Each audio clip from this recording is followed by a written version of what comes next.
आज जहां पर मतदान होना है उनमें से एक जगह है पश्चिम बंगाल की राजधानी कोलकाता, और इसीलिए यह समझना जरूरी है कि वहां पर समीकरण क्या है, और ये आपको बताने जा रही हैं आयुषी।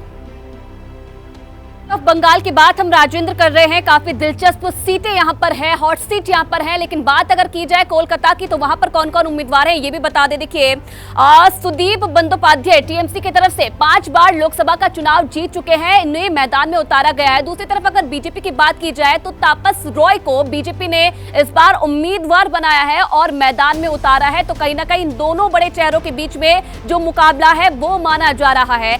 4 बार के विधायक भी रह चुके हैं सुदीप बंदोपाध्याय टीएमसी की तरफ से, जिन्हें इस बार मैदान में उतारा गया है, और इसी के साथ साथ तापस रॉय जो बीजेपी के उम्मीदवार हैं उन्हें मैदान में उतारा गया है बीजेपी की तरफ से। राजेंद्र, बिल्कुल, तो कोलकाता उत्तर की बात आपने कर ली, और इस वक्त कोलकाता साउथ से मनोज्ञा लोईवाल हमारे साथ कनेक्ट हैं, जो पश्चिम बंगाल की राजनीति को लंबे समय से देख रही हैं, वहां के चुनाव को कवर करती रही हैं। आज सुबह वहां पर क्या दृश्य है, क्या दिखाई दे रहा है आपको मनोज्ञा जमीन पर? देखिए, आप सभी को नमस्कार। और जैसे ही मैं सुबह की शुरुआत कर रही हूँ, मैं आपको बता दूं कि मैं इस समय हूँ वीवीआईपी बूथ पर। ये वो बूथ है जहां पर मुख्यमंत्री ममता बनर्जी और उनके भतीजे और तृणमूल कांग्रेस के राष्ट्रीय महासचिव अभिषेक बनर्जी दोनों इसी बूथ पर वोट करते हैं। और आज जनता तो कई लोगों के भाग्य का फैसला कर ही देगी, लेकिन आज क्योंकि दक्षिण बंगाल में चुनाव है, दक्षिण बंगाल की ये खासियत है कि जिन 9 लोकसभा सीटों पर चुनाव है उन पर सब पर तृणमूल कांग्रेस का कब्जा है। तो क्या होगा इस बार, क्योंकि बीजेपी बड़े बड़े दावे कर रही है कि दक्षिण बंगाल में इस बार बहुत बढ़िया परफॉर्मेंस होगा, जिसमें संदेश खाली की सीट भी है जो कि बशीरहाट है, जहां से पहले नुसरत थी, लेकिन इस बार संगठन के लोगों को उतार दिया गया है। हालांकि दिलचस्प होगा देखना कि दक्षिण बंगाल की जिस सीट की मैं बात कर रही हूँ, खुद उस पर तृणमूल कांग्रेस की सांसद माला रॉय, जो वर्तमान की सांसद है, उनके खिलाफ पूर्व केंद्रीय मंत्री देबश्री चौधरी बीजेपी से उतारी गई है, जो पहले रायगंज से सांसद थी। तो उत्तर बंगाल से उन्हें दक्षिण बंगाल लाया गया है। और तीसरा लेफ्ट मोर्चा भी इस सीट पर बढ़िया टक्कर दे रहा है, जिसमें सायरा शाह हलीम है, जो न सिर्फ सीपीआईएम की नेत्री हैं बल्कि नसरुद्दीन शाह की भतीजी भी हैं। लेकिन ये तो बातें हो गई आपकी उम्मीदवारों की। अब आपको बता दूं, उत्तर कोलकाता जिसकी बात आप कर रहे थे, वहां पर खुद प्रधानमंत्री नरेंद्र मोदी ने कोलकाता और पश्चिम बंगाल का पहला और बहुत बड़ा रोड शो किया था। उसके बाद मुख्यमंत्री ममता बनर्जी ने वहां रोड शो किया। तो उत्तर कोलकाता की लड़ाई को सबसे दिलचस्प माना जा रहा है, जहां पर सुदीप बंदोपाध्याय बनाम तापस रॉय हैं। बिल्कुल बिल्कुल बिल्कुल, लड़ाई दिलचस्प है। आपने बताया कि जिन 9 सीटों पर चुनाव है सब पर टीएमसी का कब्जा है। अब देखते हैं इस बार क्या होता है। गोरखपुर में भी आज चुनाव है, जो कि उत्तर प्रदेश के मुख्यमंत्री योगी आदित्यनाथ का गढ़ है, वो वहां से सांसद भी रहे हैं। वहां पर क्या स्थिति है, ये वहां का समीकरण बताने जा रही हैं हमें आयुषी। बिल्कुल राजेंद्र, योगी आदित्यनाथ का गढ़, और जिस तरीके से प्रचार प्रसार किया गया योगी आदित्यनाथ की तरफ से खुद इस सीट पर, वो हमने देखा। लेकिन मुकाबला किनके बीच है? बॉलीवुड भोजपुरी फिल्मों के अभिनेता रवि किशन पर भरोसा जताया गया है भारतीय जनता पार्टी की तरफ से, और उनके अपोजिट किसे उतारा गया है? काजल निषाद समाजवादी पार्टी की तरफ से। 2019 में पहली बार जीते थे रवि किशन, जिन्हें एक बार फिर से मैदान में उतारा गया है, और 2017 में कांग्रेस से ये बीजेपी में शामिल हुए थे, और उसके बाद देखिए जीतते आ रहे हैं, और इस बार फिर से भरोसा जताया गया है। लेकिन समाजवादी पार्टी की तरफ से इस बार काजल निषाद को उनके खिलाफ उतारा गया है। राजेंद्र, ठीक है, अब गोरखपुरी लिए चलते हैं, दर्शकों को ग्राउंड जीरो की तस्वीर दिखाएंगे संजय त्रिपाठी, वहां से हमारे साथ जुड़ चुके हैं। संजय, ज्यादा वक्त नहीं है मतदान शुरू होने में, आप गोरखपुर में कहां पर मौजूद है और क्या देख रहे हैं?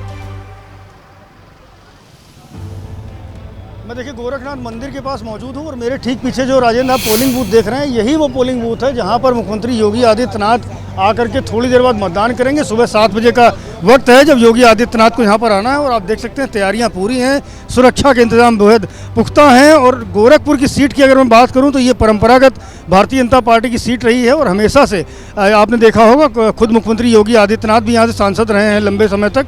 उसके पहले भी भारतीय जनता पार्टी के ही सांसद थे यहाँ पर। और अब रवि किशन और काजल निषाद के बीच मुकाबला है। समाजवादी पार्टी से काजल निषाद हैं, और रवि किशन जो भारतीय जनता पार्टी के प्रत्याशी भी हैं और भारतीय जनता पार्टी के मौजूदा सांसद भी हैं। गृह जनपद है मुख्यमंत्री योगी आदित्यनाथ का, उनका गढ़ भी कहा जाता है, और काफ़ी प्रचार प्रसार उन्होंने किया है यहाँ पर। अभी कुछ दिन पहले रोड शो भी किया था, और अभी तैयारी ये है कि यहाँ कुछ ही देर बाद मतदान जब शुरू होगा तो योगी आदित्यनाथ से लेकर के अन्य जो प्रमुख लोग हैं वो गोरखपुर में मतदान करेंगे। आपको भीतर की भी तस्वीरें दिखाता हूँ। आप देखिए बहुत तरीके सजाएगा, और मैं कहूँ तिरंगा जो रंग है उसको निर्वाचन आयोग ने यहाँ पर 3 अलग अलग तरह की जो पट्टियाँ हैं, आप देख सकते हैं तीनों रंग की पट्टियों से सजा हुआ यह मतदान केंद्र है, और कुछ ही देर बाद में यहाँ मतदान शुरू होगा। गेट जो है मतदान केंद्र का उसको बहुत सजाया गया है, और हमारे जो स्थानीय सहयोगी यहाँ पर हैं नीरज, उनसे मैं बात करूँगा।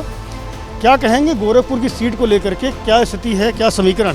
देखिए, गोरखपुर की अगर बात करें तो पिछली बार जो रवि किशन है सांसद, उन्होंने 3,01,000 वोटों का जो अंतर था वो अंतर लेके जीत हासिल की थी। तो इस बार जो मुकाबला है, अगर बात करें बसपा के जो वोट हैं, बसपा के वोट भी अगर जाएंगे तो भी एक बड़ा अंतर है और इस अंतर को तोड़ पाना काफ़ी मुश्किल है, चूंकि मुख्यमंत्री संजय रोड शो हुआ था और रोड शो नीरज बता रहे हैं वहां पर कि क्या समीकरण थे, पिछली बार क्या हुआ था, लेकिन गोरखपुर के बारे में थोड़ा और विस्तार से समझते हैं। आयुषी के पास चलते हैं। बिल्कुल, गोरखपुर के बारे में तो संजय ने बताया, लेकिन एक नजर बिहार पे भी डालनी जरूरी है राजेंद्र, बिहार के काराकाट में, क्योंकि मुकाबला दिलचस्प है। 8 सीटों पर आज बिहार की भी मतदान होना है। 7वें चरण की टक्कर है। देखिए, उपेंद्र कुशवाहा आरएलएम की तरफ से राष्ट्रीय लोक मोर्चा के अध्यक्ष हैं, इन्हें इस बार मैदान में उतारा गया है। राजा राम सिंह सीपीआई एमएल 2 बार के विधायक रहे, उन पर सीपीआई एमएल ने भरोसा जताया है और उनको मैदान में उतारा है। मोदी सरकार में मंत्री भी रहे हैं उपेंद्र कुशवाहा। और दूसरी तरफ राजा राम सिंह की बात की जाए तो सीपीआई एमएल पोलिट ब्यूरो के ये सदस्य रहे हैं, जिनके बीच में इस बार टक्कर है। अब देखिए, एक और बड़ा नाम जो टक्कर देता हुआ नजर आ रहा है, पवन सिंह अब बीजेपी से बगावत करके चुनाव लड़ रहे हैं, निर्दलीय मैदान में उतरे हैं और कहीं ना कहीं माना जा रहा है कि त्रिकोणीय है और दिलचस्प ये मुकाबला कहीं ना कहीं काराकाट में देखा जा रहा है। राजेंद्र, ठीक है, काराकाट में मुकाबला बहुत दिलचस्प है और उसके समीकरण आपने बताए। विवेक श्रीवास्तव बिहार के काराकाट से इस वक्त हमारे साथ लाइव जुड़े हुए हैं और काराकाट में सुबह की तस्वीर क्या है, यह विवेक हमें दिखाने जा रहे हैं। विवेक। राजेश, देखिए, ये जो आपको मैं दिखा रहा हूँ काराकाट का ही ये पोलिंग बूथ है, डेहरी ऑन सोन, यहीं पे मैं खड़ा हूँ और यहाँ पर वाकई जो मुकाबला है वो काफ़ी दिलचस्प है। जो उपेंद्र कुशवाहा हैं और पवन सिंह ने आके यहाँ का जो मुकाबला है वो काफ़ी दिलचस्प बना दिया, क्योंकि जातीय समीकरण काफ़ी हावी होते हैं बिहार में। बिहार के राजनीति की कल्पना जाति के बगैर नहीं की जा सकती। अब कुशवाहा जो वोट हैं वो उपेंद्र कुशवाहा और राजा राम के बीच में बटे हुए हैं। राजपूत वोट जो है उसका दावा कर रहे हैं पवन सिंह। इसके अलावा पवन सिंह के पीछे यहाँ के जो यूथ हैं वो पागल हैं। आरोप भी लगाया गया कि सेल्फी के लिए आ रहे हैं, अगर वो वोट में कन्वर्ट हो पाते हैं तब पवन सिंह जीत सकते हैं। लेकिन यहाँ जो मुकाबला बताया जा रहा है वो कांटे की टक्कर का बताया जा रहा है। करीब 2.5 लाख जो वोट होंगे ब्राह्मण और राजपूत के, वो यहाँ पर निर्णायक होंगे। लेकिन इसमें समझने वाली बात यह है कि सीपीआई एमएल के जो उम्मीदवार है राजा राम कुशवाहा, उनको काफ़ी अच्छे वोट्स मिलते हुए दिख रहे हैं। इसलिए क्योंकि उनको इंडिया गठबंधन की ओर से उनको प्रत्याशी बनाया गया है। उनको जो राजद के जो सपोर्टर्स हैं वो भी उनको वोट दे रहे हैं। कुशवाहा वोट बैंक में वो सेंध लगा ही चुके हैं। तो इस तरीके से देखें तो यहाँ पर मुकाबला त्रिकोणीय है और फंसा हुआ मामला है। 4 को पता चलेगा। ठीक है, 4 जून को पता चल जाएगा कि ये जो समीकरण है किसके पक्ष में गए हैं आखिरकार। जैसे ही घड़ी का काटा दोपहर 2:30 पे आए, बबीता जी का दिल सास बहू साजिश के लिए मचल जाए। और ये है इनकी बहू, पूरे दिन ऑफिस की टेंशन हो जाए गॉन जब ये करें अपना फेवरेट शो फ्री टाइम पे ऑन। इनकी तरह आप भी देखिए अपना फेवरेट शो अपने टाइम पर और डाउनलोड कीजिए एबीपी लाइव ऐप अपने स्मार्ट टीवी पर।